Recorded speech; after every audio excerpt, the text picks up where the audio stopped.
How is it going, everyone? It's Johnny Beard here with an episode of the Streamer Tiers podcast. A new podcast exclusively there for you for supporting Johnny Beard. We have got a guest today that I haven't spoken to on a podcast for a couple of years now. I've got the Recluse here. Here he is, the absolute legend himself. How are you doing, man? It's legend. It's a look in the mirror. I mean, come on. If you're talking about legends over here, and honestly, 3 years, 3 years. Right, I know, right? It's crazy. It's crazy how much time passes. And look, I'm not in uniform this time. You did not catch me on a duty day. No, I didn't. Last time we did. You were just about to go, weren't you? As well. Yes, yeah. So last time I did this, in fact, I think my uniform's like folded up over there somewhere. But like, no, I'm in my I'm good to go. But no, it's fantastic to catch up with you. Thank you again so much for inviting me to be a part of this, dude. I love you, Johnny. You're awesome. No, dude. And like I told you earlier, I wish the music was working because I was gonna like subtly play in some like songs like of games you've been playing. So that would have been fun. That would have been funny. I'm waiting for maybe some puns now. Like, I don't know. Like I don't know. I can't think of any of it. Like, you're just gonna put in like certain words from Resident Evil, Final Fantasy in there now. Just I'm like, hang on a minute. Leah. Beautiful. Oh man. So you were episode 6 of the Streamer Stories podcast, first season. First season, and we had a great time. I love speaking to you, man. So what's been going on the last 2 to 3 years? What's new? My God, since that podcast, honestly, I've been on 2 deployments. I'm with the United States Navy, and the first deployment took place with after the whole. And we're not going to get into the whole geopolitics of everything, but whenever Russia invaded Ukraine, they sent us over to Germany, and we had to do some NATO support missions. And so I was there for quite a few months. And then most recently, I just got back from the Red Sea. We were there for 10 months, and we were there. I was on the USS Dwight D. Eisenhower. So I've honestly been back from deployment for like a little over like a month and a half, 2 months, and it's been a wild time for me, especially when it comes to like my job and things that were accomplished and awards and decorations and so forth. Those are stories to be told another time. But it has been wild. It has definitely been wild. And honestly, in a lot of ways, which I don't know how many active duty military streamers you're either privy to, or those that are out there, or those that are going to watch this. It is a uphill battle whenever you are active duty, because all the obligations you have to do, so the time availability does create a lot of problems. So whenever I first started Twitch streaming, Final Fantasy speedrunning, and that's where I found my love and my passion with Twitch streaming, was with the Final Fantasy VIII community. They were fantastic. There's so many screen names I could throw out there, people that were just awesome. The Final Fantasy community is absolutely awesome. And then due to all the times where I had to leave for deployment workups, and I would be gone for months at a time, come back for a few weeks, be gone, come back, and then go for almost a year, come back, and so forth like that. I've had to evolve my stream based on that availability. So I went from, which our first interview, I was doing the Final Fantasy speedrunning. And then I evolved it after those gaps into like first player story based games, which I'm a sucker for a good story. I absolutely love it, regardless of the medium. I'm a sucker for a good story. And then they were fun. Yes. And along the way, whenever you have those gaps, because it's natural, and I get it, like, if you're following a streamer and they leave for an extended period of time, you can unfollow them or lose interest. I totally get it. And then for me to come back and then do different things, I'm building new communities the whole time. And so the new communities that I build have no knowledge of like the previous work that I've done. Yeah, right. And so there's this bridge that every now and then gets gapped with people from different communities that are like, hey, I remember you from whatever, or they come back. But from the first person story based games to then most recently, I've been doing a lot of Jackbox streams. Yes. And honestly, and this is something I haven't revealed to anybody, what I'm going to be doing next Oh, is a nice. American Truck Simulator. Oh, interesting. Oh, wow. Yeah. Yeah, Man. it was on sale. It was on sale for Steam, and it was like for like $4.98. And then I went ahead like splurged and got the map expansions. And so like what I need to do is get like a wheel and a foot pedal kind of thing. Yeah. Wow. But that's probably going to be the what I have on my radar as the next evolution of what my stream's going to be. Wow. But the heart, my heart, my love, everything, it goes back to the original.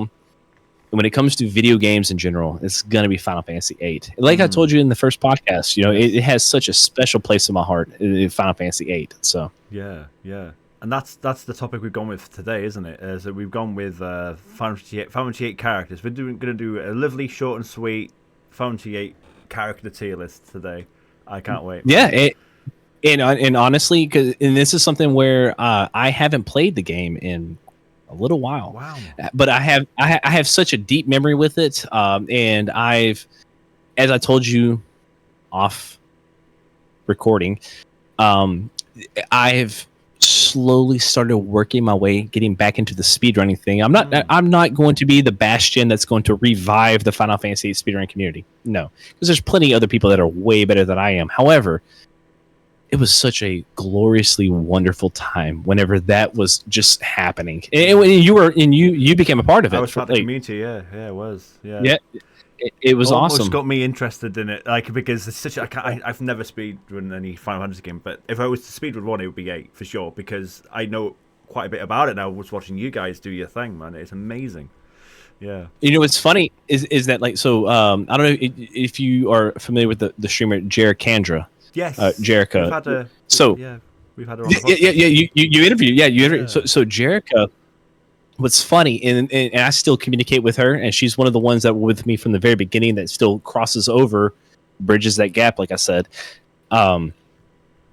She is into speedrunning now. Yes, she is actually, she's gotten very good at speedrunning with multiple games. Chrono Cross, I think, as well. Yeah, a lot of games. And there was a conversation that we had on my stream whenever she's like, "Oh, I can never do it," and I gave this whole long drunken spiel about speedrunning and how I can believe this. It opens up a new level of challenge and everything. And even to this day, whenever I talk to her, and look, it sounds like I'm trying to take credit. I'm not. No. She's doing amazing things on her own.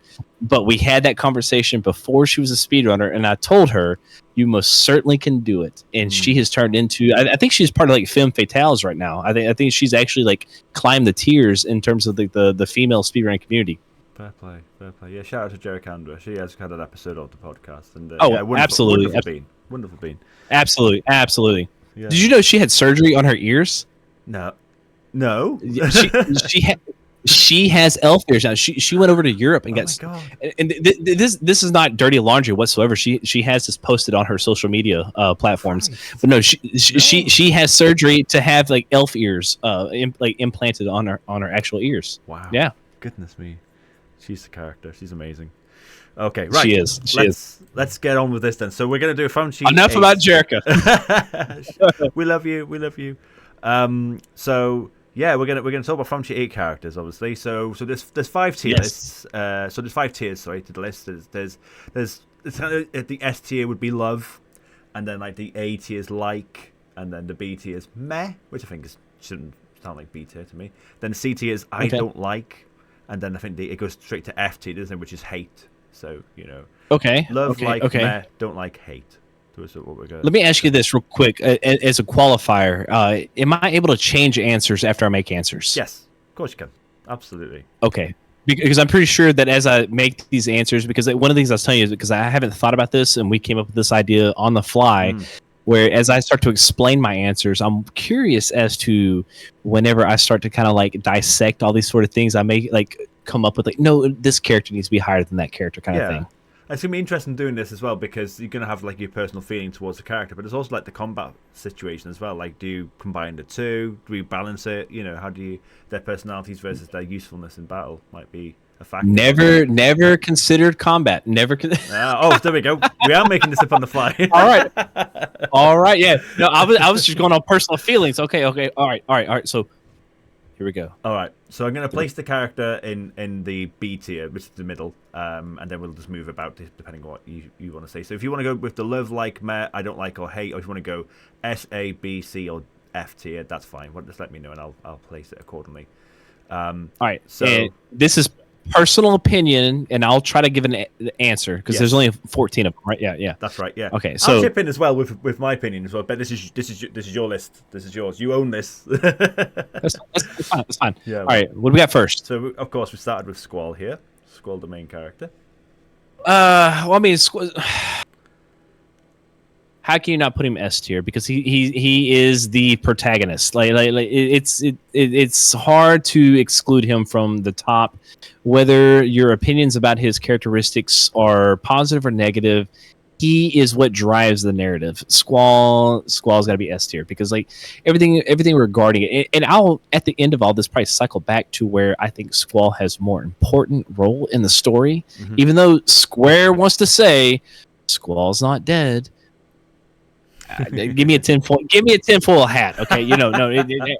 After disc 1, Squall is dead. I choose to believe that story, and it makes it so much more compelling.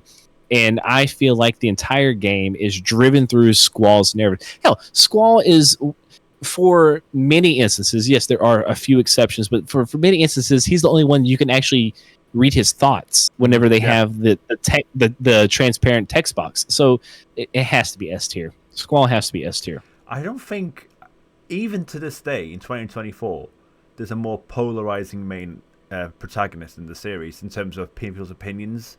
Like, you get a lot of people that steer one way in terms of like Cloud or even Zidane or Tidus or whatever. Maybe Tidus, but definitely Squall. There's a serious love-hate relationship with this character within the Final Fantasy community, don't you think? Well, it's curious you bring up Cloud then Zidane, because to me, the biggest fault that Final Fantasy VIII falls into is that it followed Final Fantasy VII. Yeah. And that is a fault that it's not unto the game itself. It was just the 7 was so incredible, and it was so groundbreaking with so many things that there was so much love, and for many people, because no one was really playing, even though 6 is an incredible story, no one was really playing 6, 5, 4, 3, 2, 1, and for many times America didn't even get 1, 2, 3, 4, so 7 for a lot of people in America was their first introduction, especially when you talk about the PlayStation 1, and 7 is an amazing game.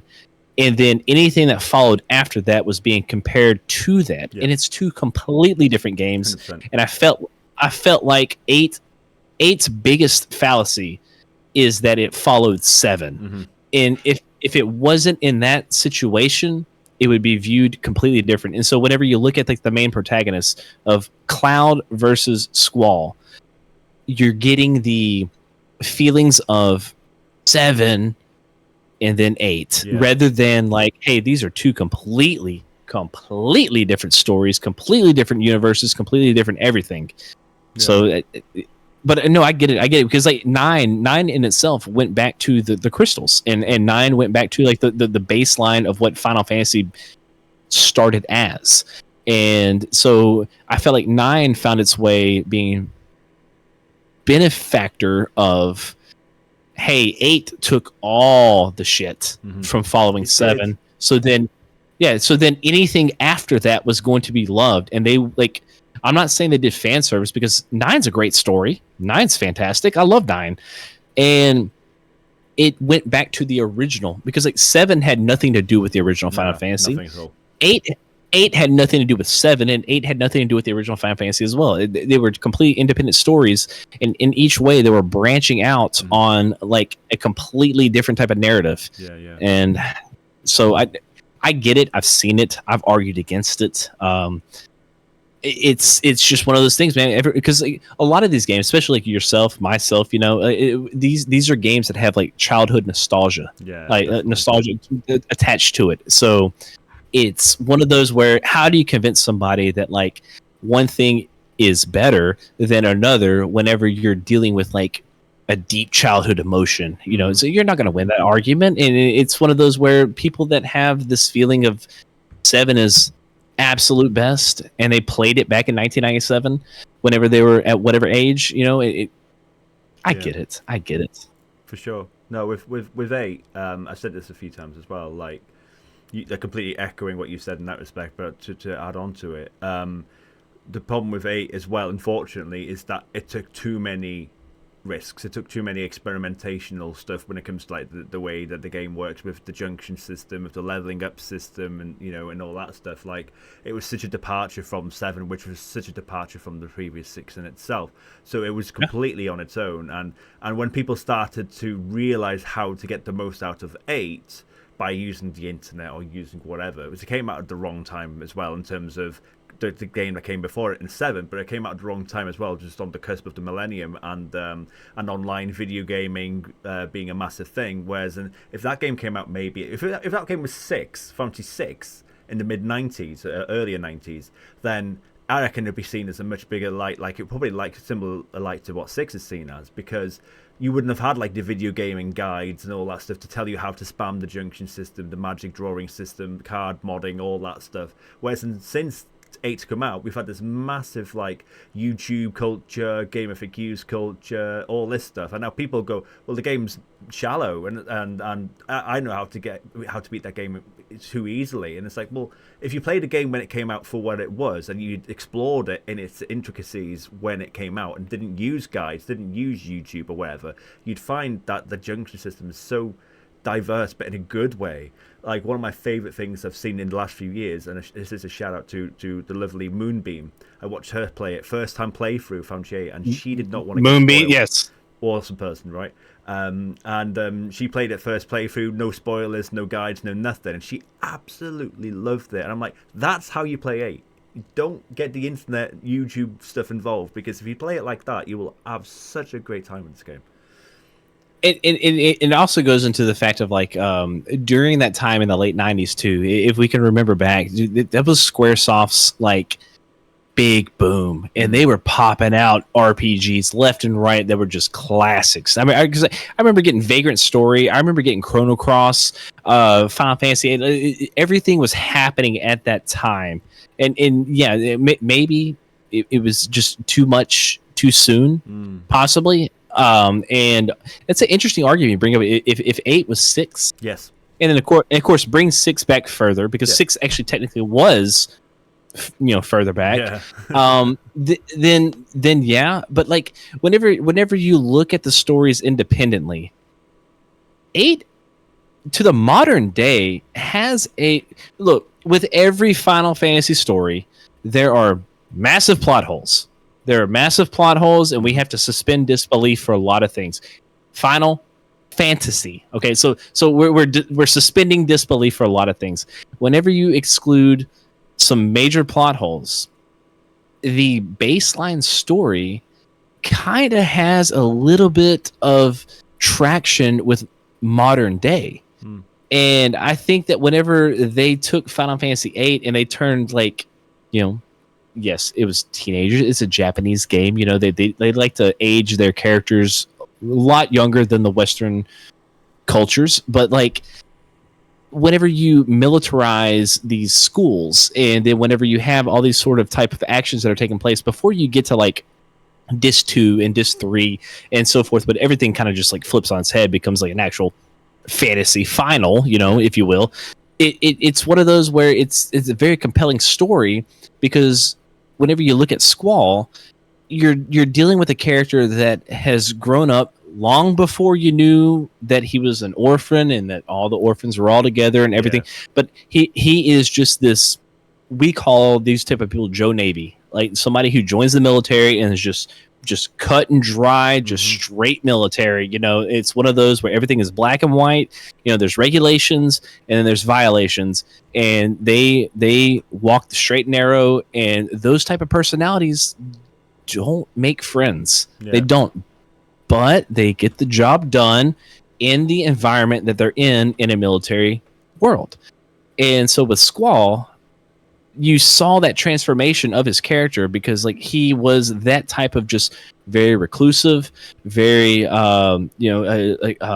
introverted, just he had everything, and like he knew what was going on. And then whenever something was like different from what he understood as the way things are supposed to be, you saw those as it progressed through the game. He was changing and becoming malleable and so forth. And to me, that's part of the story that I appreciate, because even without the introduction of Renoa, whenever it comes to like going through the seed exam, and whenever you get those options, because this is a thing that people get, that people overlook whenever you're doing the seed exam over at Dalit, that a lot of those choices that determines your seed score are based on choices you as the player make. Yes. And you are controlling Squall. And so, if you choose to jump rather than going around, or if you choose to do other kinds of things, that your seed score gets reflects on the seed score. Mm-hmm.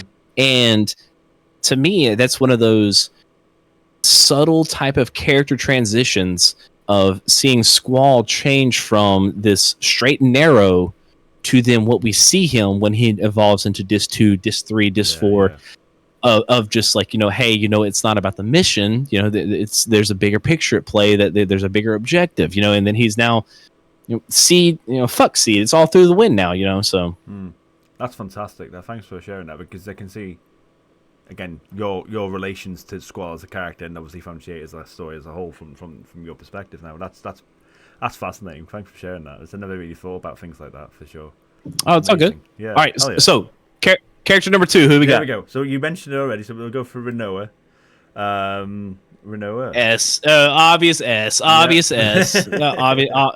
Obvious S tier. Now here's the thing. And hopefully there's time at the conclusion of this where we can have a cheeky discussion. Oh, yeah. Because I swear, I don't care what anybody says. I don't care what the developers have said. I don't care what the writer has said. I don't care. Renoa is Ultimatia. Renoa is Ultimatia. Now, I know all the facts are slamming me in the face. I get it.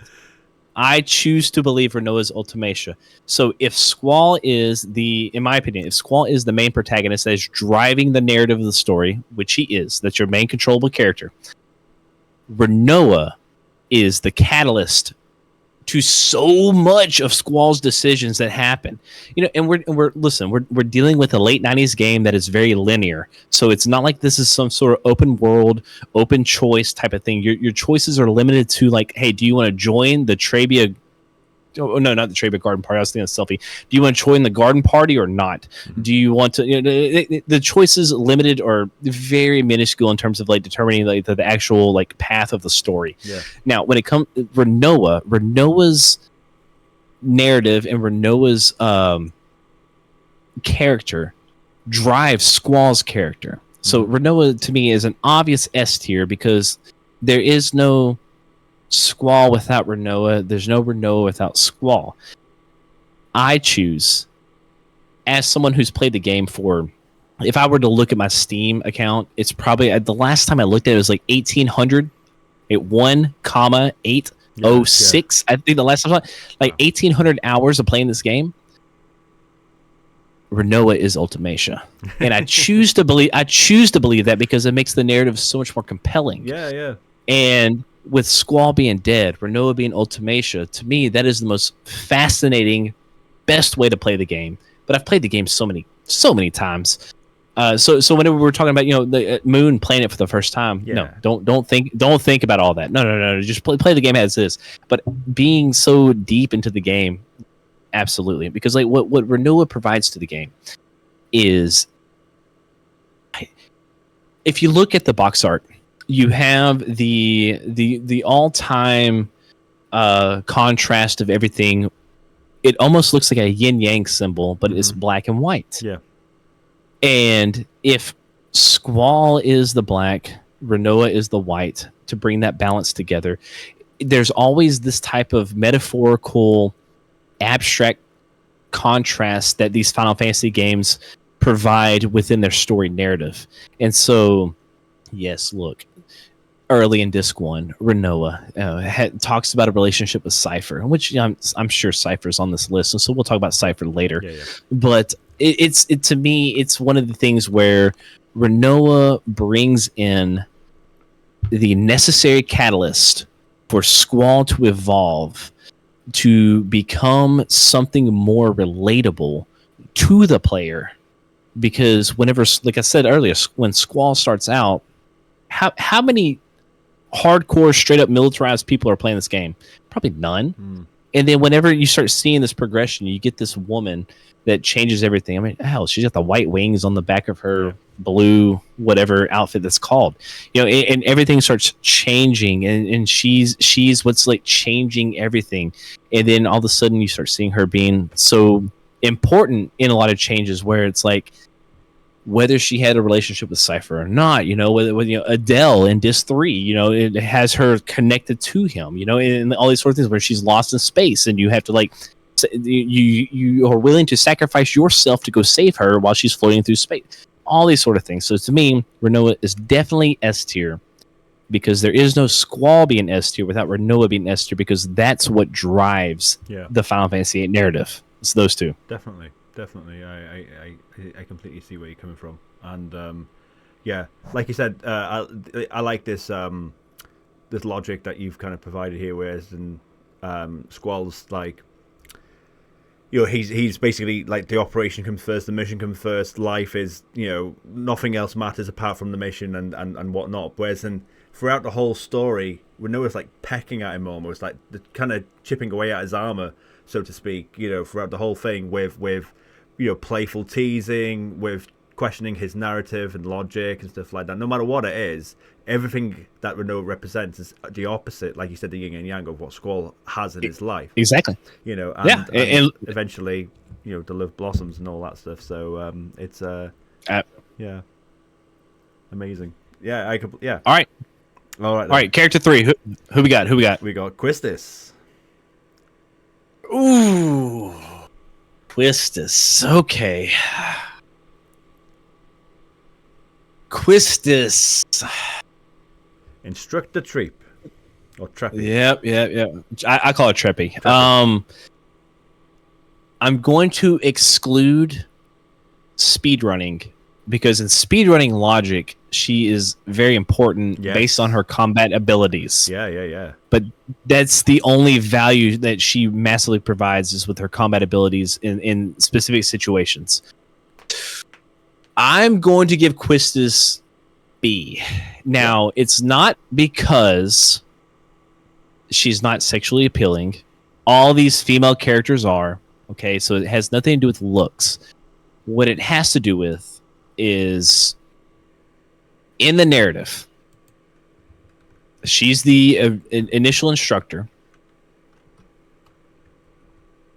and based on that Dalit mission, which she really didn't have anything to do with, and depending on what path you take on escaping Dalit, whether she fires the gun or you hide in the bar, is your choice. But she, in the linear storyline, gets fired from her job as an instructor. Yeah. And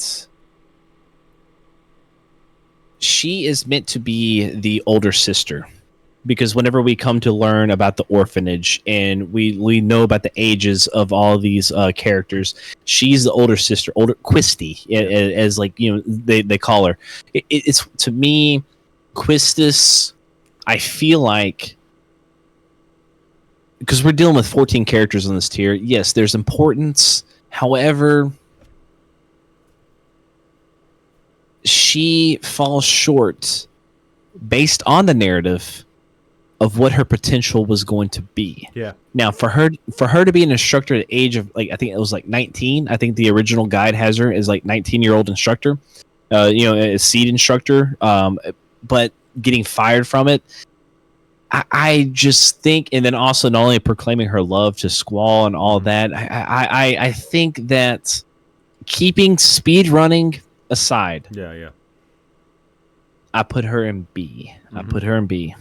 I actually think that it's quite weird, now that we kind of break down her character, that she's actually one of the most underdeveloped characters in the whole game, because beyond that beginning where she's actually really important and really placed in this position, like you said, in terms of power, do we say, or in terms of importance to the plot and all that stuff, she falls off an absolute cliffside in terms of she doesn't do barely anything major to the whole of the rest of the game. The rest of Disc 1, 2, 3, and 4. It's really weird. So it's like honestly, and especially like even if we bring up like Disc 1, at the end of Disc 1, whenever they are about to assassinate the sorceress, and she decides to take her party to run back to the president's suite, and get locked in, and then you have to do the whole puzzle in the sewers and all that sort of thing. That decision is a stupid decision. And not only that, like after Disc 1, all she really does is talk about how she loves a man that doesn't love her back, being Squall, and this longing for Squall to reciprocate a feeling, but like, it definitely does drop off quite a bit. But as a speedrunner, Quistis has a lot of importance, because I want to throw this out there for whoever watches this. As a speedrunner, Quistis has some limit breaks, or some. I say limit break. I'm thinking Final Fantasy VII now. Isn't it? So she provides, if you can manipulate the junction system and properly, Quistis is very important in speedrunning. But I'm keeping this as my opinion on the narrative of the story. B is where I keep her. I think that's more than fair, to be honest. Okay, then we've got Zell. Zell A. I put Zell at A. Zell is definitely a main character. However, the narrative keeps Zell as only a ancillary character, and what I mean by that is, unless you do the most obscure side quest of and we're talking like minimal dialogue of talking to the girl in the library type side quest, or discussing things with his mom in the room. There's very minimal things to explore with Zell. However, when it comes to combat, which you mentioned, combat, and excluding speedrunning, Zell's combat is very strong. And hey, cheeky little fact for all you people out there. There's plenty of resources out there. You don't need all the combinations for Zell's actual combinations. You can do them anyway. You can do them anyway. Yeah, you can absolutely do them. You can absolutely do them. You can absolutely do them. And we're like what, 25 years from the game's release, so I'm not spoiling anything. But no, Zell provides a lot, and not only that, dude. Zell is the one who provides the comedic relief for a lot of situations. And I'm not saying he provides like a Abbott Costello comedic relief, but more of like a just being so outlandish with his responses for a lot of things, being so affectionate for hot dogs, being just so flamboyant. Even him in the moment of, like, we're talking about like Disc 1, where he just like loses, like, you're able to like understand the development of the character of Zell. It was Disc 1, whenever you're at the TV tower and he talks to the president, and Cypher has the gun blade to his throat, and he mentions shit about the garden, and then it's like one of those where like Squall's telling him to shut up. It's one of those where like you can clearly understand the Zell character. And as the game goes on, the Zell character gets developed so much to where it's one of those things where I feel like there's no way the Final Fantasy story gets told without Zell. And not only, hey, fun fact, by the way, Final Fantasy VIII came out in 1999, and Zell had the face tattoo. Mike Tyson got a face tattoo 1 year after that. Very true. Very true. Yeah. It's one of those where people talk about where it's like, hey, somebody already did this first, and they both use their fists, whatever. Hey, and maybe Mike. Hey, you should interview Mike Tyson. Maybe Mike Tyson has a Final Fantasy VIII opinion. Yeah, let's find out from the source himself. Yeah. Yeah. Yeah, but yeah, like you said, I mean, for me, like Zell, yeah, he's like you said, he's comic relief. He's, he's not a major part of the story, but again, the story's better for him being in it. And again, in terms of combat, oh yeah, a huge player in terms of, like, for me, I always use his limit breaks constantly because yeah, once I've got them into a pattern, he's just insanely good for knocking down characters left, right, and center. And yeah, that face tattoo, like, yeah.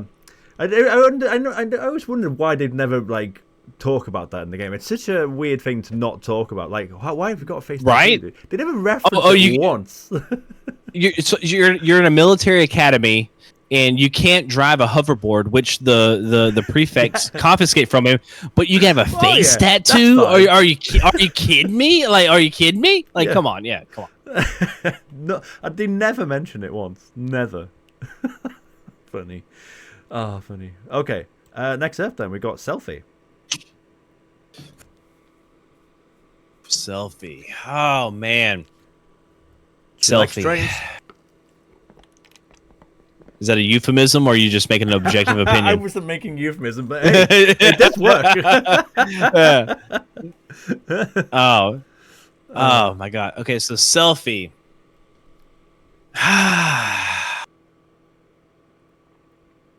I'm gonna pair Selfie with Zell because I think that's the proper pair. So I'm gonna put Selfie in A. Yep. And the way that whenever Selfie and Zell bounce back and forth with each other with dialogue is fantastic. And there's so much.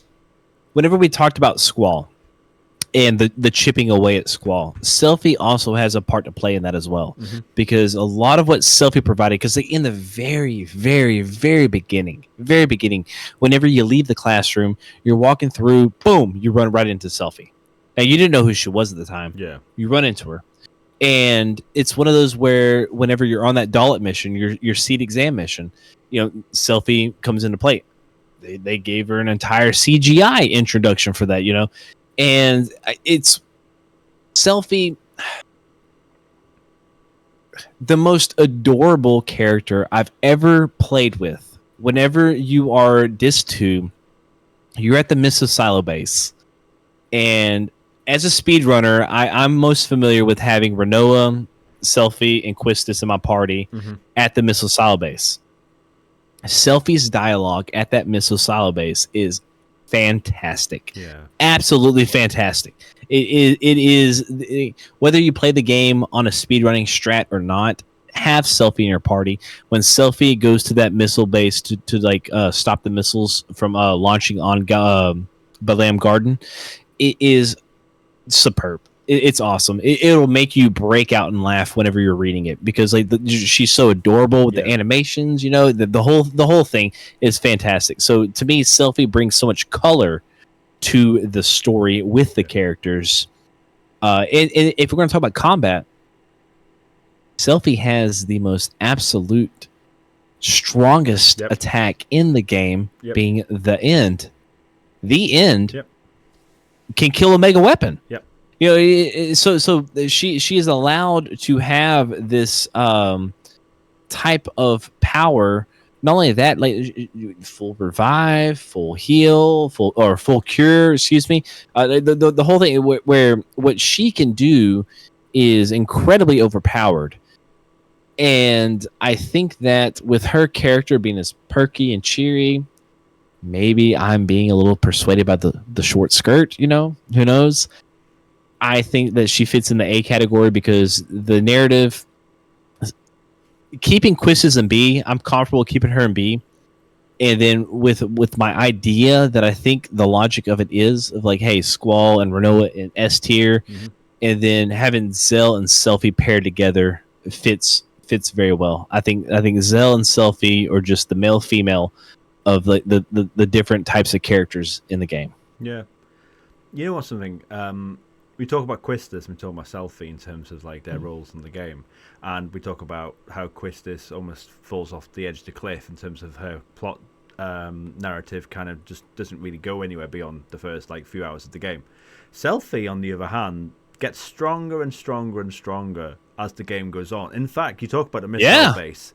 Like, who leads the missile base team? It's Selphie. It's not Quistis, who's got way more experience. No. You know, shows real strong leadership in times where she's needed to be. And again, when we go back to Trebia, she goes back to see all her friends and stuff like that. That's so heartwarming. Trebia. Yeah.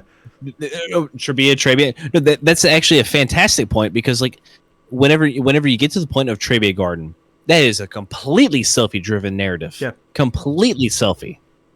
And she has this, like you said, this innocence, this layer of innocence and fluffiness to her. But underneath, she's got a really strong core, and she deals with a lot of shit, you know. And yeah, I think there's a lot of people who kind of gloss over her character. And like, no, she's actually one of the strongest characters in the game in terms of what she goes through. She is, and let's not forget, like at the end credits, you know, she's the one who saves Zell's life, you know, choking on a hot dog.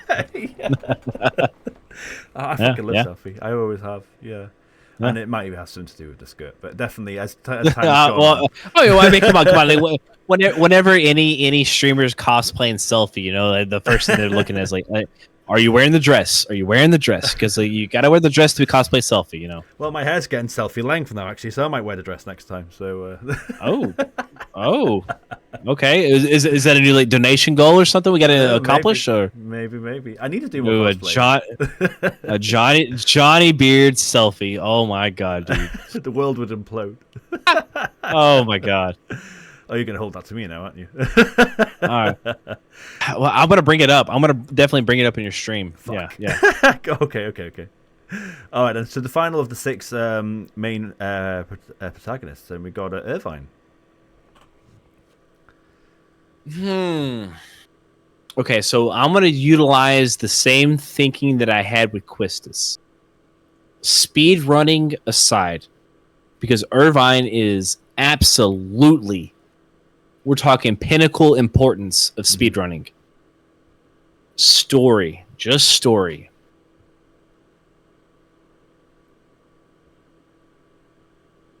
Yeah. Even in he's useful with. I'm gonna put him. Sorry. I'm gonna put him C. Wow. Okay. I'm gonna put him C. Story specific. Mm-hmm. If we're talking about speedrunning, it's S. Mm-hmm. Absolutely yes. You can't complete a speedrun without Irvine. Yeah. Irvine is what you use. Irvine is the most overpowered in the way that you develop your strats and your junctioning and however you do it. There's so much tailored to the strategy of speedrunning Final Fantasy VIII where you pin it on Irvine to do it. But if I'm talking about the game itself, C. And the reason why I'm doing C, I personally dislike his behavior at the assassination attempt of the sorcerer. Oh, yeah.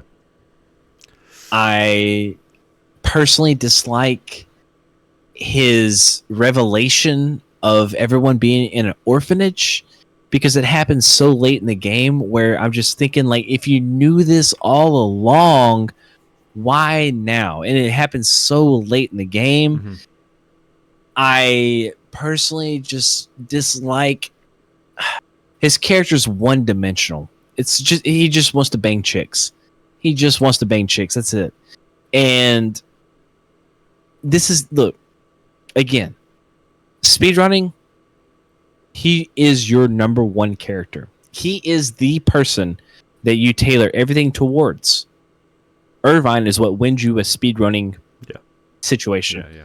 Story-wise, see, he's one-dimensional. He just wants to bang chicks. Whenever the pressure happens on him in the story, he cowers out. And then, the whole revelation of the orphanage has always left like a weird taste in my mouth. The way it happened. Yeah. And it's one of those, for me, I just feel like, you know, his character, yes, he's one of the main 6, but in the narrative, no. Granted, look, the bro in me, okay, I can get down with some of his comments and everything, but I no. I put him at C. Yeah. I put him at C. I have to rank people in these categories. I'm putting him at C. Yeah, I see your logic completely, and you're right. I do. Like, let's talk about that orphanage scene. It like, as in the Trebia orphanage scene. It's so shoehorned in. I completely agree with you. It feels so out of place. What annoys me as well the most about that scene as well is that you then go to Galbadia for the war. And then Safer's like talking about like being back in the orphanage. It's like, hang on a minute, why haven't you said anything? Like, it just feels so disjointed and shoehorned in. Like, it should have been done like half a disc earlier. Like, maybe it's the mind blowing revelation of the beginning of the second disc of when you're in the prison of, oh guys, did you know? You know, type of thing. Like, can you imagine? Oh my God, these guys all know each other, type of moment. Whereas it's literally at the end of this too, shoehorned in. They talk about it. Oh my God, we're all orphanage. We're all in the same orphanage. The fuck. And then Safer, oh yeah, you guys don't forget we were in the orphanage with our matrion here and all this. It's just like, what? It just feels so out of place. It's so odd. And like you said, Irvine is the one that drives that narrative, and that's a bit unfortunate. He does. In terms of we are putting a lot of that on him, but he's the one with the memory still, so that's the plot that he's been given. So, you know, and the assassinating scene. So bad. And maybe because look, I get him being shook and shaken, and he can't make the shot without Squall coming up and consoling him, you know, on the Sorcerer's assassination.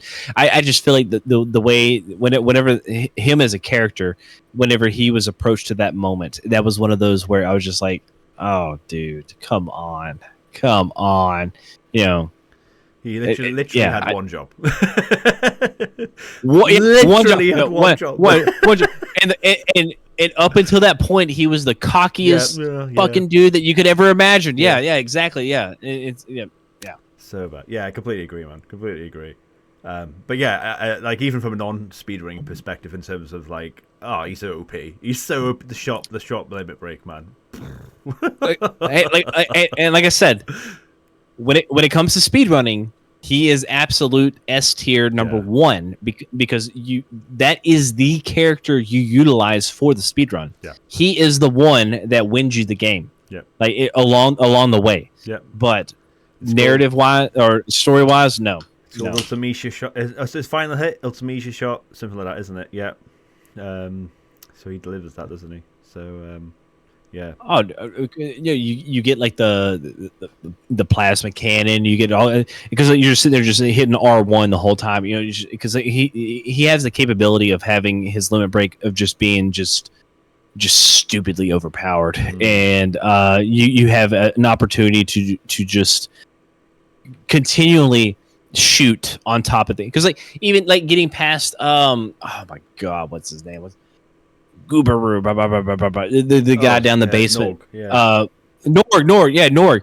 Because whenever you're speedrunning, Irvin is who wins that battle. You know, whenever you're talking about the oil boils, because when it comes to speedrunning, oil boils are your number one opportunity to kill your speedrun. Connor Cordell will even talk about this. You know, it's like one of those where it's like the oil boils have an opportunity to just completely kill your speedrun. It's Irvin with the fire shot that kills all that, you know, because you're able to have all these different types of ammunition for Irvin's limit break that, like, whenever you're speedrunning, absolutely, Irvin is so vital, absolutely vital. But if we're talking about story, no, C. Totally. All right, then. So that's the main characters now out the way, so we'll talk about some side characters then. So let's talk about Safer.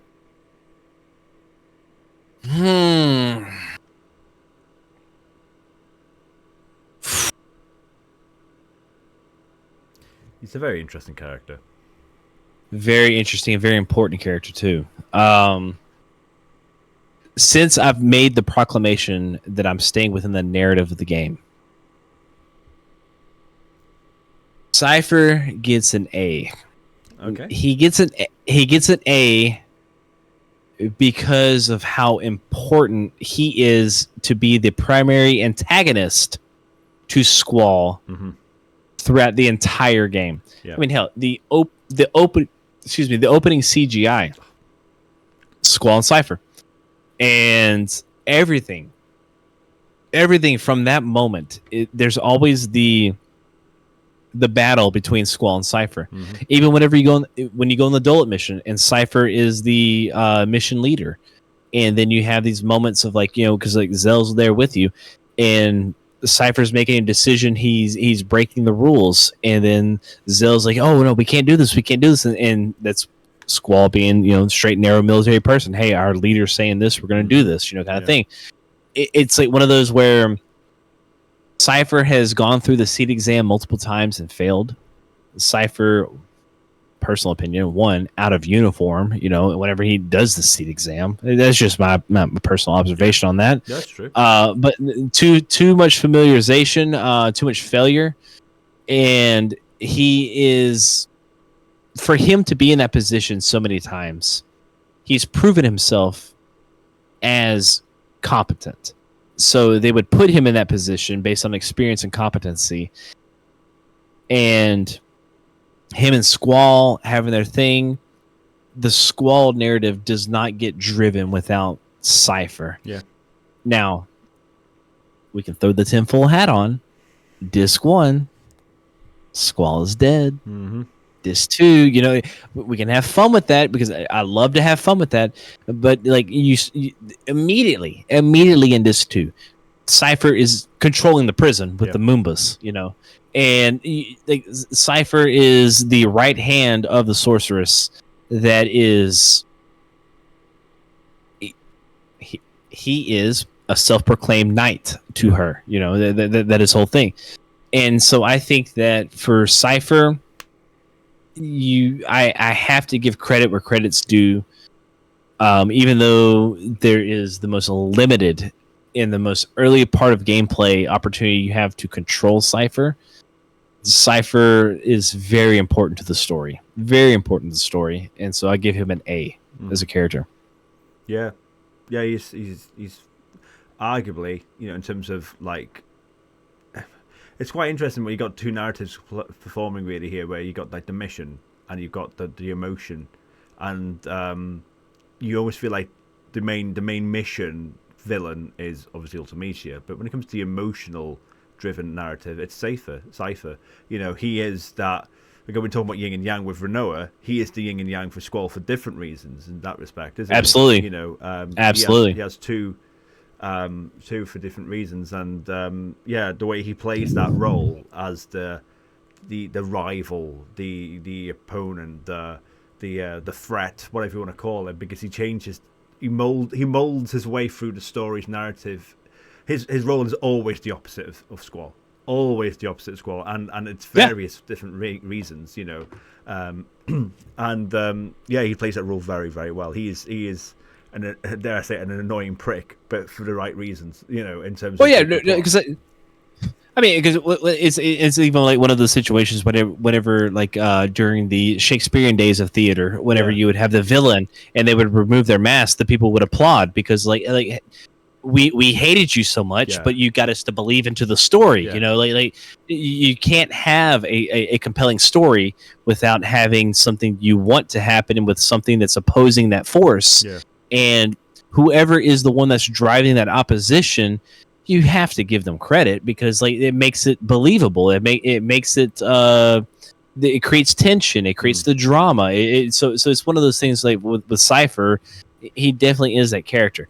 Now, I'm pretty sure as we get to these extra characters, which I don't know which ones you have next, I have a feeling I'm going to fill up a lot of A and B slots coming up here pretty soon. Yeah. Just speaking about the ending as well, I love the way Cypher's ending is done. I love that. Yeah. Oh, yeah. Absolutely. Like you expect them to get like. No, I'm so happy. Final Fantasy VIII's ending is so. Almost dare I say perfect. Like I love the way it ends. So, like it's a really nice, happy ending, and rightfully so with Cypher. He doesn't deserve to have. Again, you understand why he did what he did. He had a dream, he had an ambition, and again, we talk again in terms of military duty. He was on, dare I say, the wrong side of the fence. He was doing his job. He fell on that side, and then he did his best with the opportunity he was given. So, and again, when the whole thing gets drawn down. he's back having a laugh with his friends because technically the war's over. So The war's over. Rain kicks Fujin over, or Fujin kicks Rain over. Yeah. Into the water, and all of a sudden, like, hey, he was trying to catch a fish, or he couldn't catch a fish. He threw his rod down. Yeah. No, it was a great scene, absolutely great scene. Yeah. Okay, so at the end of this interview, I'm gonna watch the entire ending on YouTube. Hell yeah! I'm so into a Final Fantasy VIII mood right now. I cry watching that ending, man. But with characters to come. Honestly, just funny enough, because we haven't got Elone on this list.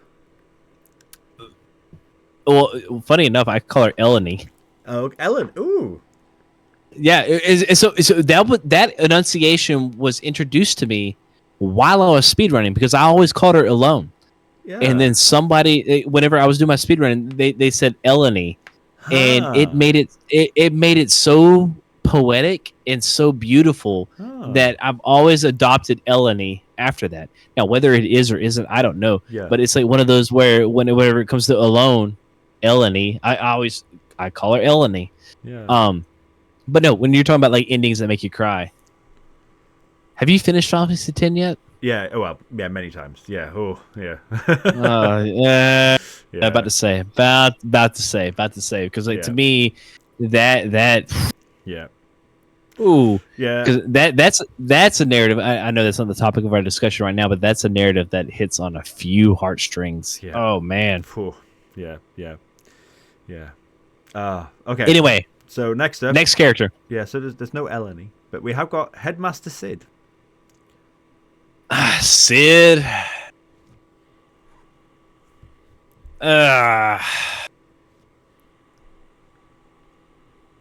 D. F. Wow. Whatever's below C. The lowest. Yeah, it goes S, A, B, C, then F. Yeah. The lowest tier. The lowest tier. His character's a coward.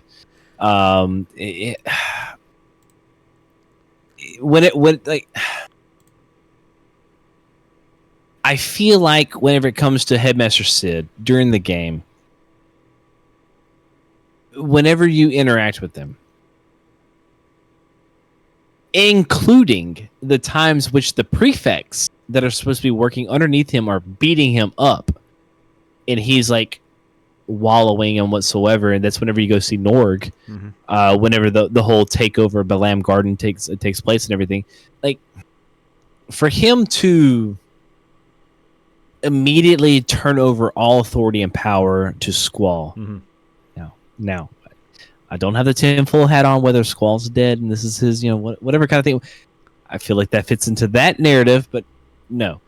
For the actions that Cid does, I feel like, and I know this is probably not a word you want to hear, he's a giant cuck. And yeah. Just with everything that takes place in the game, he's so passive. He's supposed to be the one in charge. He's supposed to be the absolute authority, and nothing he does has any authority whatsoever. Whenever you crash into Fisherman's Horizon, he delegates Squall to go talk to the fucking leaders of that place to then like breach peace. It's like one of those situations where it's like, okay, hey Squall, I'm gonna put you on the intercom right now. You're the one in charge of everything. Here you go.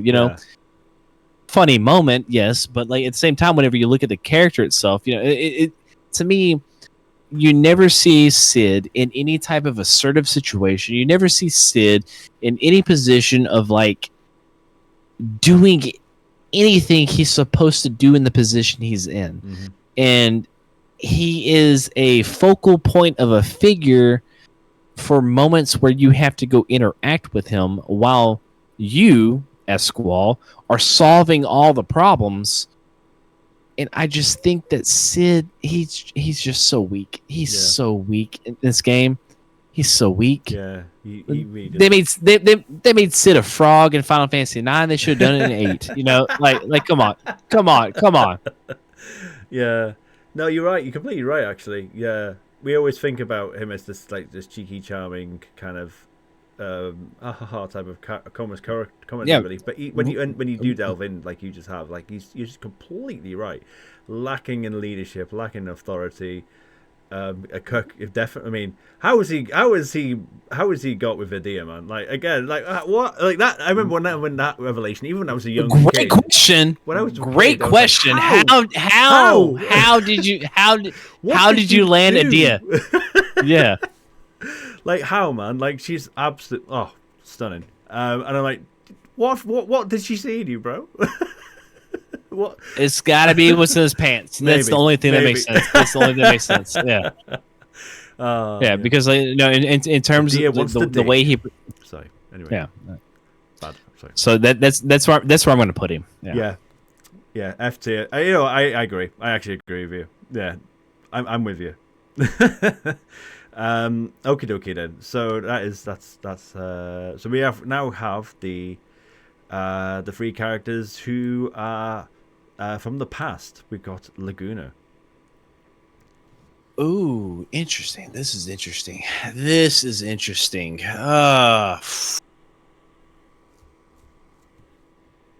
Okay.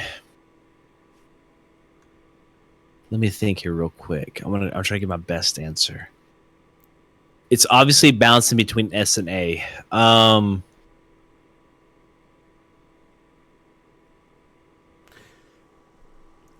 gonna go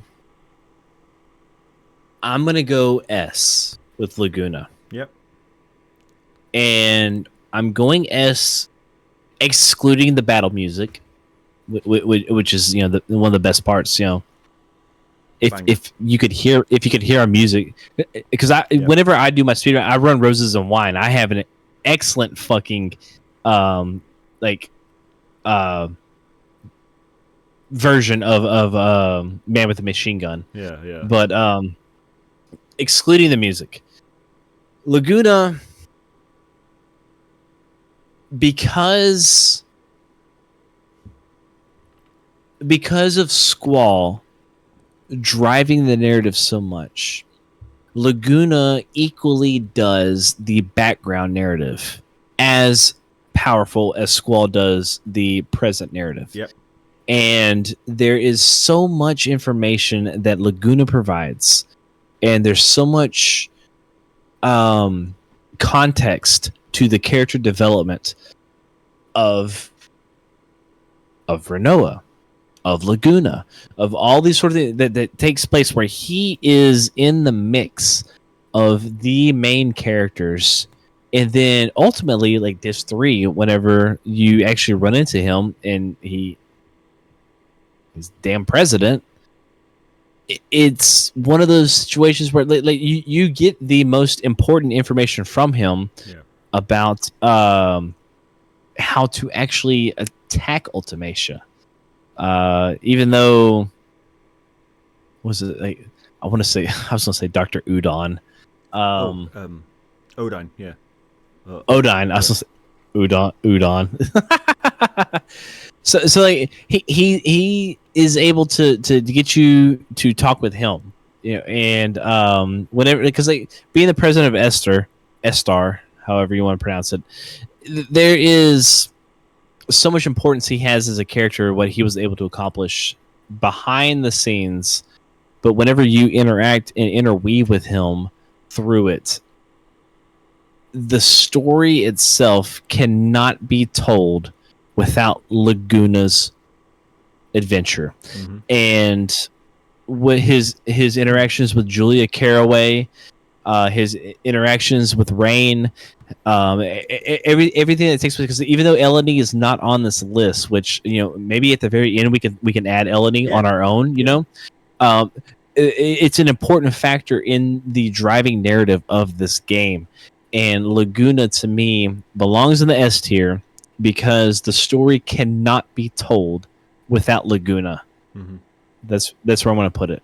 I completely. For me, like, he's my favorite character in Final Fantasy VIII, without a question. I love this guy so much. For so hilarious, so funny. Dude, so I laugh at God whenever they're escaping Esther early on in the game, and like he pushes Kiros and Ward off the cliffside. and then he's like, "Oh shit!" And they have the little captions pop. I love it. Yeah. I absolutely love it. The Yeah, it's cramp leg fantastic. and the piano, behind the piano. Oh god, he just being all nervous. Yeah. Oh, I got a cramp in my leg. Oh my god. Yeah, the whole thing. Just imagine being in that room watching this guy. Just so yeah. How many times have you played Final Fantasy VIII? Oh man, I don't know. At least a dozen times. So whenever you play, whenever you're in the hotel room with Julia, do you pass out from drinking the wine, or do you just like babble on? Because normally babble on, but yeah, I've done both. Okay. I was wondering.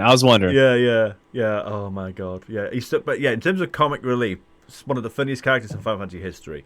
But like you said, in terms of just the narrative as well, his importance to the plot. Like again, there's two ways we can segregate this. We can segregate it as in his importance to Squall, obviously in the narrative of Squall. Again, we're talking about yin and yang and stuff like that. And again, he threads that importance of his relationship with Squall throughout the whole game. That is definitely one thing to talk about in itself. But just even if you take that out for a second, just take out the Squall section, his story as a person.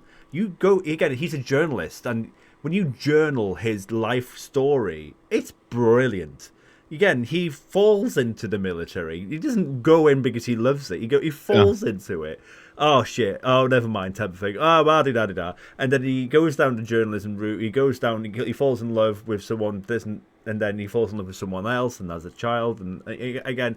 And again becomes the fucking president of the rival nation, and it's just a bonkers story. But the way the story is told is believable because he falls into again his enthusiasm and his strength in his enthusiasm and his companionship and ability to communicate just is the reason why he ends up in the situations he ends up in. And you almost go, I can see it. Even though how bonkers it becomes that this guy became the fucking president happens, I just love the guy. I love the guy. I love his story, everything. Yeah. No, you're talking about your hair is growing out long. Are you gonna do the Laguna hair? You should grow it out and do the the bangs over. Yeah. To eyes on me. Oh my god! And for any of you speedrunners or potential speedrunners out there, understand this. He just mentioned Eyes on Me. Whenever it comes to Disc 3 and you're in space and Renova sits in your lap and Eyes on Me by Faye Wong plays, you must sing Eyes on Me on your stream while you're speedrunning. Yes. You must do it. It's a rite of passage. You have to fucking do it.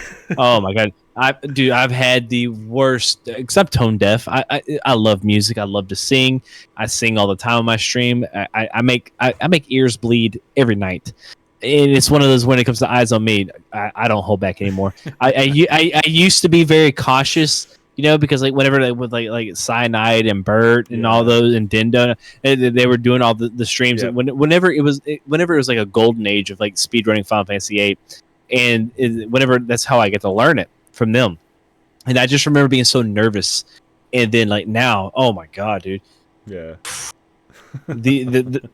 Whenever I sing Eyes on Me, the next time I sing Eyes on Me, just put your audio on mute because it's gonna be bad. I'm gonna go 1,000%, and it's gonna be bad. I've lost all discretion of like embarrassment. But no, you have to do it. You have to sing Eyes on Me. Yeah, man. Yeah. Okie dokie. Right. So we got Kiros. I want to be fair, but I want to be objective. Mm-hmm. He's the rationale, isn't he? He's level-headed. But he has such a limited part. If Laguna is S, I put Quistis in B. I'm gonna put Kiros in B. Yeah, but like it's like a B plus. Like it's close to an A, but because like I don't want to put him. He's not in the Zell selfie category because of the amount of time Zell and selfie are in there. Kiros definitely has an important role because Kiros is the moral compass for Laguna Yeah. in a lot of the things that Laguna does. And Kiros is the one who drives Laguna towards the correct direction. Mm-hmm. However, he's such a secondary character that when it comes to the actual story, I want to put him in A, but I can't. He's got to be in B. Got to be in B. I completely agree, and I think that's completely fair. If anything, if you were to say C tier, I'd understand, because it is so limited. There's not a lot he does. Yeah. However, can I just say, not talking about in terms of attack power or anything like that, but in terms of cosmetically how it looks, one of the best limit breaks. Fucking what was it? Blood draw or something, or it's blood scythe or something. Because whenever you're speedrunning, whenever you go against the red dragon, which is also a hilarious part of the game, whenever they're recording the movie, and you get the red dragon, boom, boom, and then whenever you get everybody, he does his that Kiros' limit break is exactly what actually will get you to complete that in the fastest way possible. There we go. So no, he's very important in terms of the speedrunning. I do appreciate his dialogue, because even whenever they find him over at Rain's bar, because Laguna was gone for 6 months or whatever, and they found him at the bar, and whatever the whole dialogue that's taking place, it's Kiros that's talking to Laguna. And then whenever you're in the prison and you're when Laguna is being compassionate towards the Moomba, which is I suppose what led him to become president, in some aspects, being in that environment, being in that area, and then just making those connections, whatever. But Kiros is the one, to me, even along the way, it's early on, in the first dream sequence, Kiros is the one, to me, that directs Laguna into those decisions that are the right decisions. So Kiros definitely is very level-headed, very cognitive of what the right solution, right answer is, but also obedient to his role in the military regiment that he's in, because Laguna is in charge of their little group, and so whatever decision Laguna makes, he goes along with it and fights 100%. So I think that I feel good with him at B, because it is very limited. It's very limited.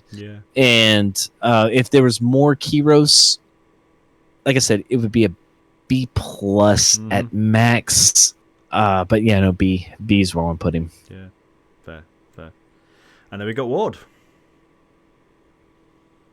Oh man, after saying all that about Kiros, putting that B.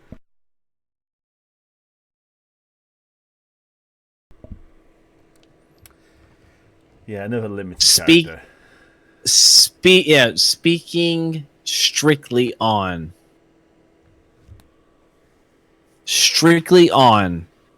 Oh my god, no! Because now I'm thinking about the Sorceress Temple. C. I'm gonna put him at C.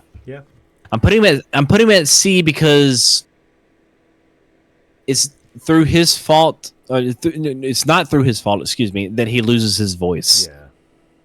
But not being able to talk does hurt you. It does. And yes, he was a prison guard. He is the dream manifestation that Zell has in the prison, that Zell understands where the prison, how you can escape the prison in this too. I get that. But that's kind of his importance, is right there. It outside of that, there's a moment whenever you go rescue Renoa. And he is the one dressed in the robes, but you're not supposed to know that's him, but you know it's him. Is the one who holds off the guards, the attackers, to let them go. Man. It's very limited. C minus. honestly, because now I'm thinking about it, because I put Irvine. Is Irvine in C? Yeah. Yeah, I'll put him with Irvine. Yeah, I'll put him with Irvine. I completely agree. I think it was almost it's almost a strange decision that they got him to lose his voice. Like, what was the purpose behind that? Like, it doesn't add any value to the plot at all, which is a shame. No, it's a very tragic thing that happened, but they don't talk about it again. It's like, no, he's lost his voice, lol. I can see his expressions. Oh, okay, and that's it. You know, they don't really go into any depth with it at all. It's almost like, why no, because I think the whole thing happened whenever like Laguna pushed them off that mountain cliff whenever they were escaping, and yeah, that's where it ends. That's what the whole explanation or anything ends, and then after that, because like from the way the story goes after that is like all three of them go their separate ways, and that's whenever Ward ends up with the being a prison guard. Yeah, and yes, like I said, had he not been the character that Zell specifically mentions in his dreamlike state of like finding out how to escape the prison, that's what keeps him at a C. Mm-hmm. Outside of that, honestly, unfortunately, he'd go down another tier. Yeah, because to me, that's the most value he provides. He does provide that guard duty at the like disc 3 whenever you are rescuing Renoa, but that's one of those like that's one of those moments that it's like an uncontrollable moment of like the game. It's not a CGI moment, but the game is kind of doing its own thing. Yeah. He's standing guard, you know, like I don't know. No, I C. I feel good with C. No.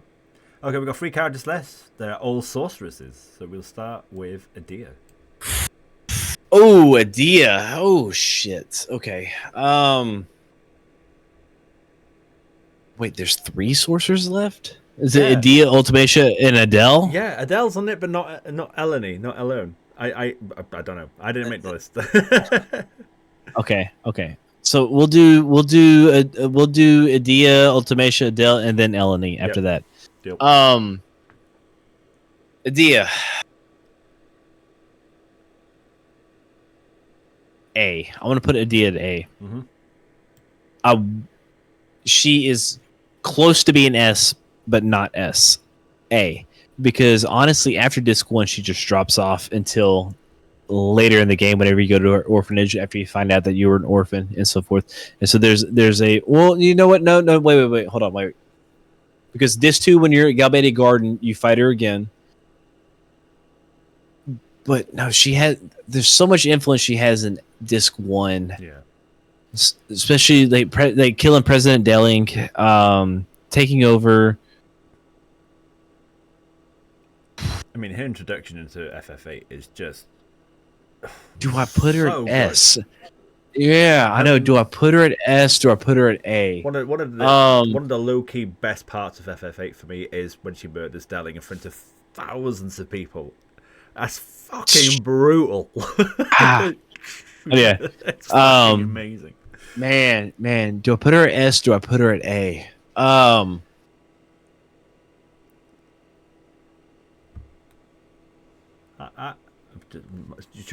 I have Squall, Renoa, and Laguna in S, right? Yes, you do. Yeah.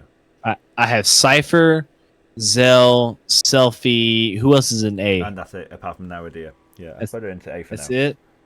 That's it. Oh my god, this was tough because I don't think she's S, but she's better than A. It's so hard to put her in a position because like she's so vital to the character's story, not the story as a whole, but the character's story. And what I mean by that is that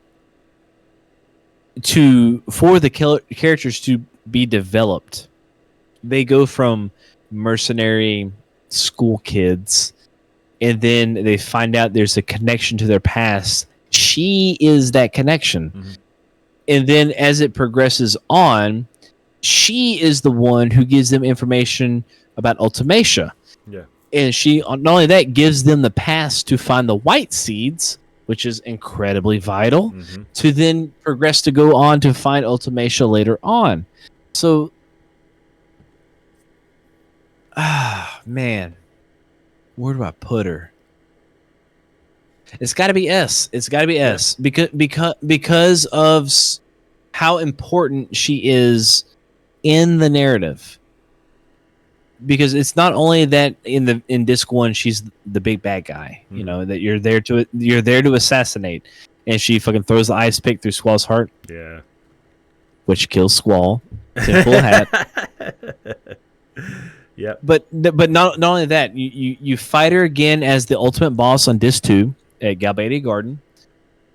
And whenever it comes to disc 3, you know, she's now the matron. And then that's whenever you discover the backstory of everything. And she is the centerpiece that connects all the characters together. It's her orphanage. You have to go to her orphanage. She has the actual place on the map. And then not only that, there are times like she provides you. Oh, there's the Eleni picture. I just saw it. Yeah. I'm getting it ready. Getting it ready. She gives you the information. Not only that, she gives you the paperwork needed to meet the white seeds, because who the fuck are the white seeds before Edea tells you about them? And then you meet with them, and then after that, you know, and then Edea tells you about Ultimacia. Yeah, it's got to be S. It's got to be S. Story purposes S. Story purposes S. Yeah, she's a great character. She really is. So cold and badass, and just just an incredible villain in the first disc. And then absolutely, and absolutely. The switch over to Matron, Dude, and that reveal, that CGI with her perfect tits, you know, the whole thing. Yeah, just brilliant. And then like you said, the support and the companionship and the warmness and the softness of her character and stuff like that in the second half of the game is excellent. Absolutely brilliant. So I want to put her at S. Yeah. Excellent. All right then. So the actual main protagonist, arguably, is Ultimacia. Where we think of her. Okay, so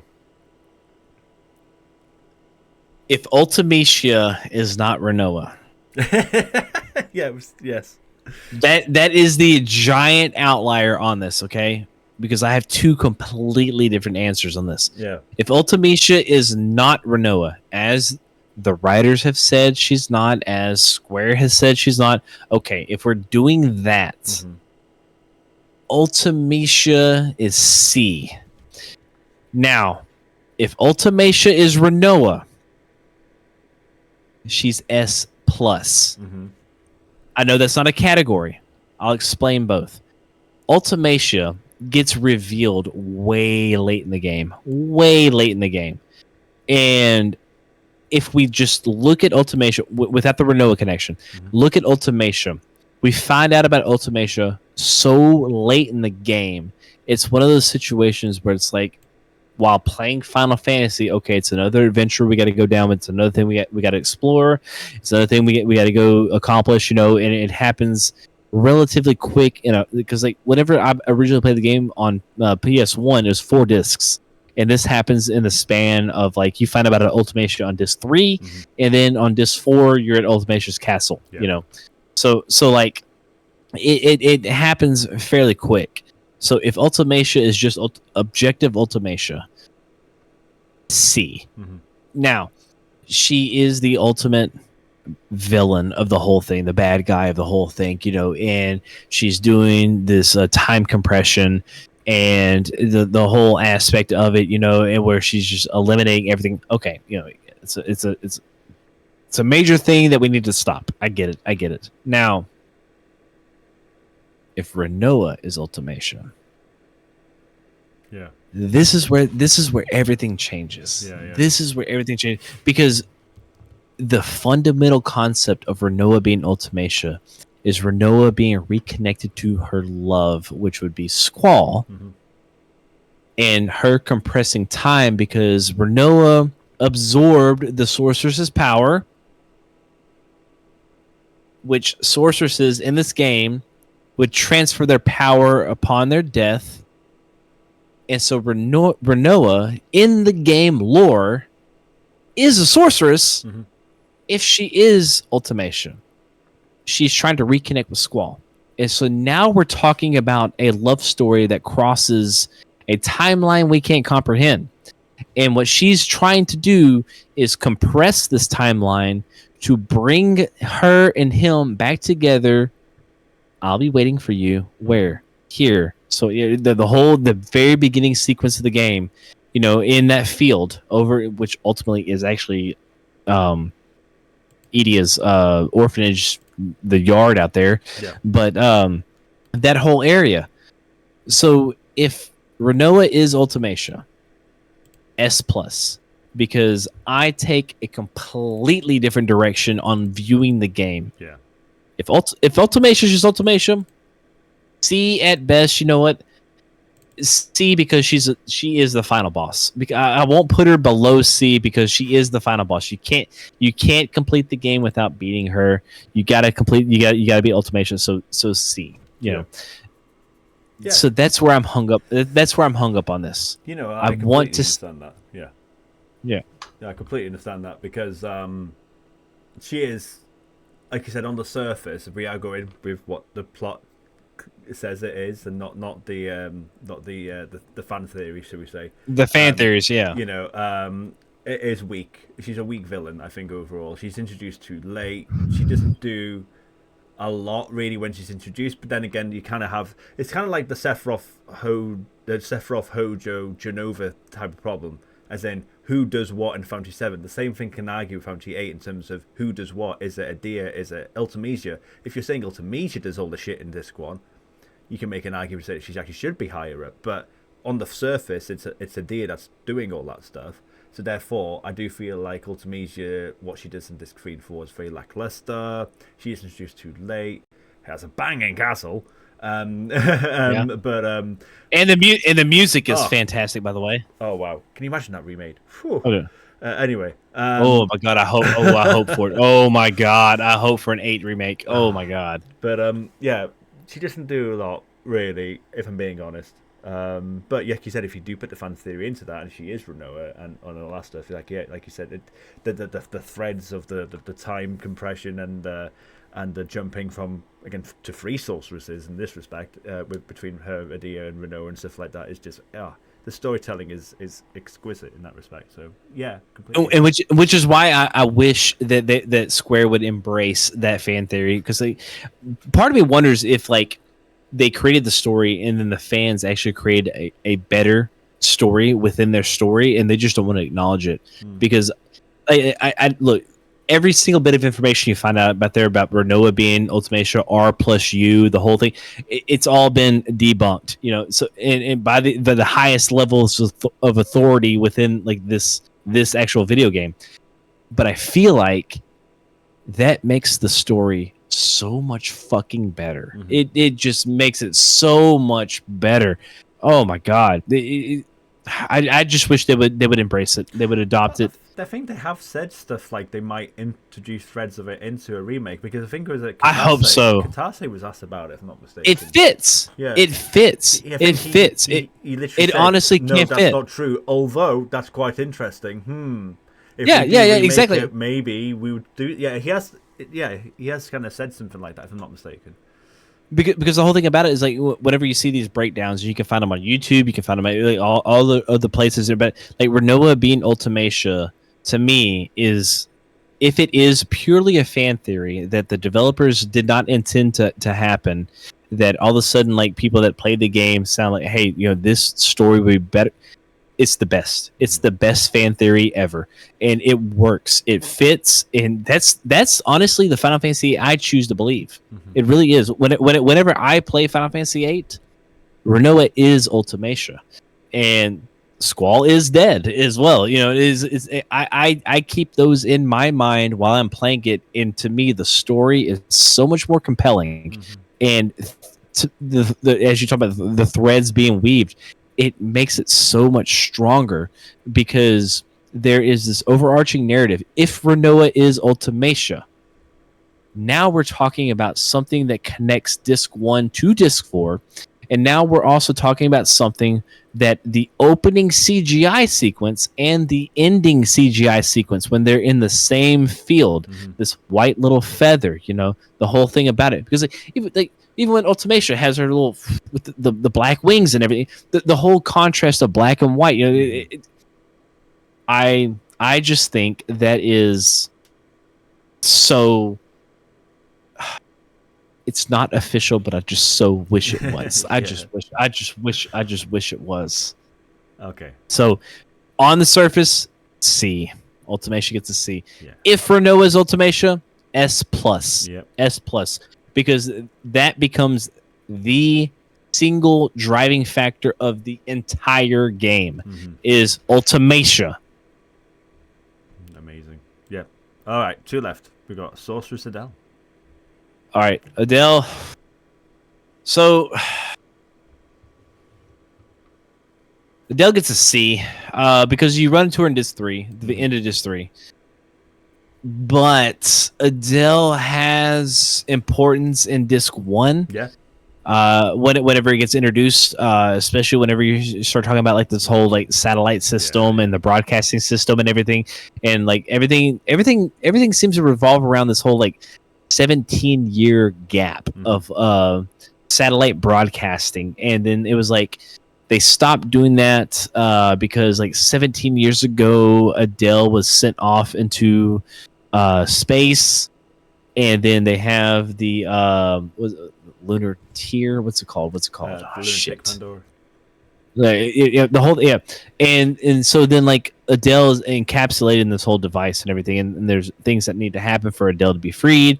Adele has to find another sorcerer, which finds Renoa Freezer, and so forth and everything. So Adele has this presence that overlaps the entire game, but it's always in the background because Adele is seen as like the most recent sorceress from Edea. Yeah. And the things that Adele was wanting to do was like dastrously devilish, whatever you want to call it. And Adele is definitely a boss that is a staple in the game. Of course, you have to beat Adele to progress, but also the entire concept of going to space is all about Adele. And so there's a large chapter in the game that requires the knowledge of Adele, in which the narrative of the game explains more about it. And I think that because fun fact, by the way, I don't know if you are aware of this or not. Whenever you are early on in Disc 1 and the president is being held hostage at the TV station, and you and your party have to go to the TV station. Yeah. On the screen. You run over. There's a big big screen, and the writing on it. If you actually like pause and look at the writing, it talks about Adele, and it has like there's an entire script that's like written that you can actually read. Fantastic. And it talks about Adele. Yeah. So and even Adele gets connected back to the Dalit mission whenever the satellite actually gets like reconnected and broadcast out to space. There's things that pertain to the Adele character that goes from the first disc all the way through the third disc. So I would, I'm comfortable with that placement. Yeah, because like you said, despite all of that, because what you've said there is completely true and encompassing and stuff, but her presence, it's not, when you finally meet her and you finally see her, it's gone. And I feel like the build up to Adele versus the actual output we got was is weak. Yeah, it was weak. I don't get wrong, she's a pain in the ass boss fight, but beyond that, she's gone, done with, dealt. And it's like, all right, you were bigging her up as this massive threat, this huge, like literally a massive sorceress of like extreme power and authority, and just a horrible piece of work to deal with, and you barely really see any of it. In fact, you see more in the flashback in Esther through Laguna than you do in the current time zone. So it's a shame, I feel. So I think CT is right, really. Again, if we talk about remakes and stuff like that, I think we see a lot more Adele. I think we should, because I think that would be interesting. Yeah, that would be interesting. The potential is definitely there, because like there's so much that, excuse me, that Adele can influence early on in the game. You know, being that previous sorceress, if you will. Yeah, definitely. The hiccup. No worries. Okay, so we just added in one final character. So the last character we're going to talk about is Eleni alone. Eleni. We've got to have her in Eleni. here. I can't believe you didn't. Oh, you made this tier list. How dare you not put her in? Have to have Eleni. Have to have Eleni. Now, here's the thing about Eleni.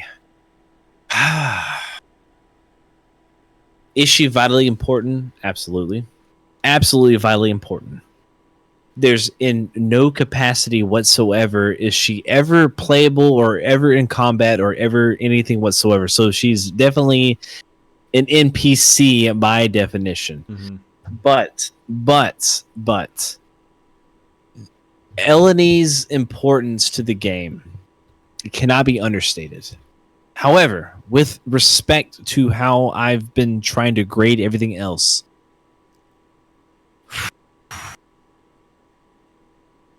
I'm going to give Eleni a B. Mm-hmm. A high B plus. I'm not putting her an A because you can't play with her at all. Mm-hmm.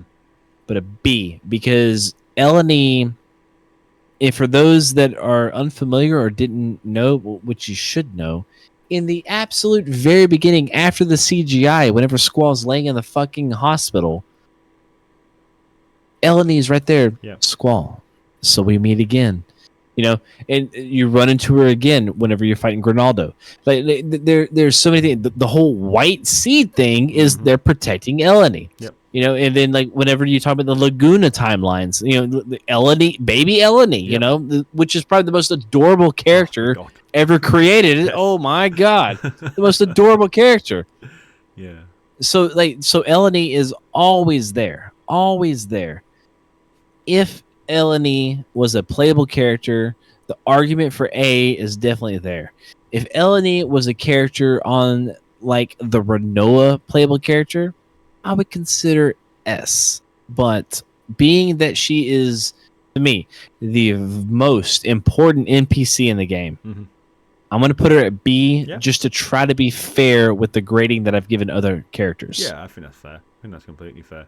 But like you said, arguably,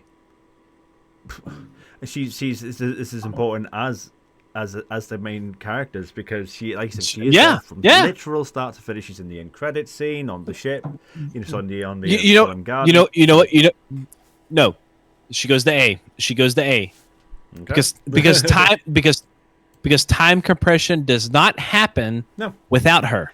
Oh yeah. Like for the party to actually go to Ultimacia, it's her that brings them there. So I'm moving her up to A. I'm moving her up to A. So I apologize for saying B.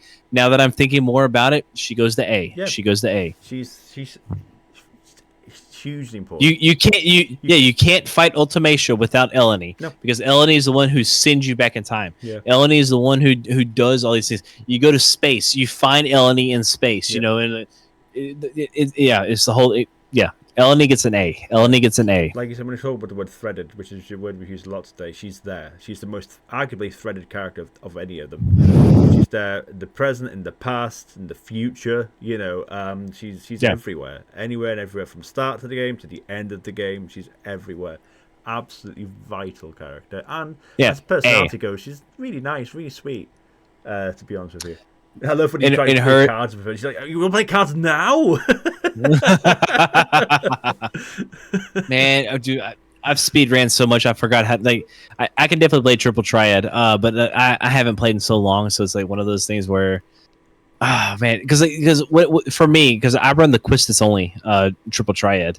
I know there's a Quistis and Zell outline for it as well. So I'll get the cards at the very, very beginning of the game whenever you're crossing over that boardwalk on the second floor of Balam Garden, right when you leave Quistis's classroom. And then I immediately go straight to the cafeteria, and then I go and get the Quistis card. Yeah. It's after that, I don't play cards at all. I haven't played cards. But no, I've done the 100%. I've collected cards before. I played the Queen of Cards. But it's been so long. Oh my god, it's been so long since I've done that. Yeah, casual playthrough coming up soon. I don't know. Here is the poison of speedrunning. Yeah, I don't know. I don't know if I can casually play it. Yeah, I've been the same with Harry I don't. too. Yeah, I don't know if I can because I put in so much time speedrunning this game that if I were to casually play it, I might drive myself nuts. You know, because I know I'm not talking about shortcuts, but I know like the most expedited way in which like I can end this segment and go to the next one kind of situation. Yeah. There have been times in the past, and we're talking years ago, where I would like load up a save and then just kind of like do the little side quests, like poo the alien, you know, and then like. You know, do all the like different little side quests and so forth. Go for a mega weapon, you know. But it's honestly, it's been so long since I played the game. I need to pick it back up. This entire discussion has got me so just like. I swear, as soon as we're done talking, I'm putting on the ending of this game on YouTube and I'm watching it. And the music is going to be as loud as possible. I absolutely love it. Oh my god. Oh man, thank you so much for doing this. Though I'll say this. Characters that are left out, I want to give honorable mention to. I'm not going to give them a ranking category, but characters that are left out that are give honorable mention. Raijin. Yeah. To me, Raijin is the most qualified, best candidate for Seed. She should be in a higher category of their military operation. Mm-hmm. I always felt like her character, the way they made her, was undersold. Yeah, because they made her and Fujin like these underlings for Cypher, and Raijin was and there was time that she made me laugh too because it was always in all cap. It was always in all caps. It was always exclamation points. She was just direct, just militaristic. You know, blah blah blah. I was like, you know, she is the perfect Seed candidate. Yeah. She is the perfect person that they're looking for. That's her. Shout out to the girl in the black dress over at Fisherman's Horizon. You know, yeah. Give that a little shout out too. You know, because like whenever you walk through Fisherman's Horizon, you see this little girl in this like very short, tight black dress just walking down the railroad. Like, come on, what are you doing, woman? Come on, come on.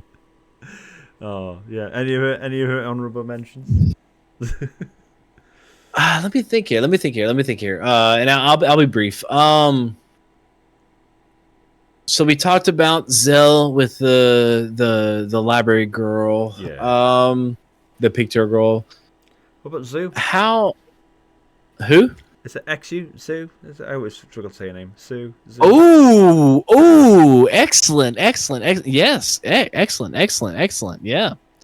Definitely honorable mention. She's the one whenever you're in the boat, the vessel going, and then you run into her again before you run up to the actual like headmaster's the terminal. Yeah, absolutely. Yeah, Zoo's definitely there. Let's see here.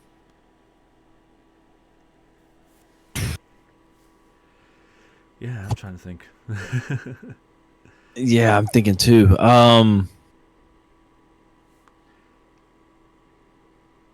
Yeah, man, you know, there's gonna be one that we missed, and somebody in your comments is gonna like throw it out there. Yeah, and we're just all right. Yeah, we're obviously dumbasses. We don't know anything what we're talking about. You know, we haven't spent over an hour and 40 minutes talking about one game. Honestly, I didn't even realize that much time has passed. I know. Yeah, I didn't realize the time has passed. Man, yeah, it's been great though. It's been so good. Like, we should just do a Final Fantasy podcast maybe. It'd be so good. Yeah, life is too busy. If that were to happen, we got to get DZD. Oh yes, definitely. Oh, that is the Final Fantasy queen. Oh my god. Shout out to DZD again. I had them on the podcast as well. Amazing. Missed their streams. Hopefully they'll be back soon. Yeah, but dude, thank you everyone. Thanks for watching. Listening. Everyone, check out Recluse. You were You were brilliant. Absolutely love that, man. I could talk for literally more hours talking Final Fantasy with you. Johnny, I love you, man. You've been awesome since I've ever got to know you. Over 3 years ago, you've been fantastic. So any way that I can help you out or do anything, yes, just reach out. Let me know. I love this. This is awesome. This is awesome. Appreciate you, man. Appreciate you, everyone. If you've watched this, if you haven't checked out episode 6 of Streamer Stories with Recluse, please do so. Oh my god, that was a lot of fun as well. So definitely check out both episodes, for sure. And yeah, dude, thank you again. Appreciate you so much. Thank you. Right, thanks so much for watching and listening. Take care. See you soon. Bye bye.